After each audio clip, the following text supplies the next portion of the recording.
அனைவருக்கும் வணக்கம். சற்றுமுன் வெளியான முக்கிய அறிவிப்பின்படி குடும்ப அட்டைதாரர்கள் அனைவரும் பயன்பெறும் வகையில் பொங்கல் பண்டிகையை சிறப்பாக கொண்டாடும் விதமாக ரேஷன் அட்டைக்கு பொங்கல் பரிசு தொகுப்புடன் கூடிய ரொக்கப்பணம் வழங்குவது குறித்தும் மேலும் குடும்ப தலைவிகளுக்கும் மகிழ்ச்சியான அறிவிப்புகள் வெளியாகியுள்ளன. இதை பத்தி விரிவாக வீடியோல பார்க்க போறோம்.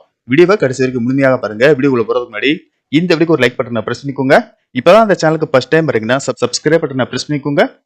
கூடவே பெல் ஐகான் பட்டனையும் பிரஸ் பண்ணிக்கோங்க. வாங்க வீடியோக்குள்ள போகலாம். தமிழ்நாடு ரேஷன் கடைகளில் பொங்கல் பண்டிகையை முன்னிட்டு அனைத்து குடும்ப அட்டைதாரர்களுக்கும் பொங்கல் பரிசு வழங்கப்பட்டு வருகிறது. அதிமுக ஆட்சியில் கடந்த 2021ஆம் ஆண்டு பொங்கல் பரிசு தொகுப்புடன் ரூபாய் 2500 ரொக்கம் கொடுக்கப்பட்டது. அதுவே இதுவரை கொடுக்கப்பட்ட அதிகபட்ச ரொக்கம் ஆகும். இதைத் தொடர்ந்து திமுக ஆட்சியில் பொங்கல் தொகுப்புடன் ரூபாய் 1000 ரொக்கம் வழங்கப்பட்டது.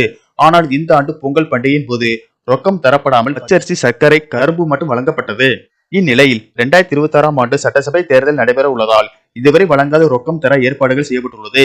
அனைத்து ரேஷன் அட்டைதாரர்களுக்கு ரூபாய் 5000 வழங்க பல்வேறு கட்சி தலைவர்கள் தமிழக அரசுக்கு கோரிக்கை விடுத்து வந்தனர்.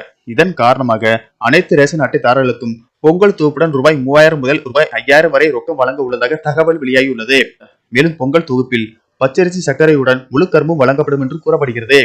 இது குறித்து தமிழக கைத்தறி மற்றும் துணிநூல் துறை அமைச்சர் ஆர் காந்தி கூறியதாவது: தமிழக அரசின் பொங்கல் தொகுப்பு தற்போது தயாராக உள்ளது.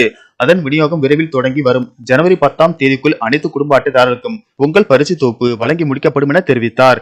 எனவே ஜனவரி முதல் வாரத்தில் பொங்கல் பரிசு தொகை வழங்குவதற்கான டோக்கன் விநியோகமும், ஜனவரி 2ஆம் வாரத்தில் பொங்கல் பரிசு தொகுப்பு மற்றும் ரொக்கத்தொகை விநியோகமும் நடைபெறும் என தகவல்கள் தெரிவிக்கின்றன. மேலும் மகளிர் உரிமை தொகை ரூபாய் 1000 ஒவ்வொரு மாதமும் 15ஆம் தேதி குடும்ப தலைவிகளின் வங்கி கணக்கில் வரவு வைக்கப்பட்டு வருகிறது.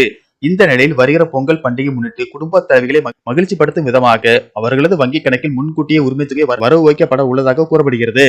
மேலும் ரேஷன் அட்டைதாரர்கள் கைவிரல் ரேகை வைத்து KYC முடிக்காதவர்கள் டிசம்பர் 31ஆம் தேதிக்குள் தங்களுடைய ரேஷன் கடைகளுக்கு சென்று KYC முடிக்குமாறு அறிவுறுத்தப்படுகிறார்கள்.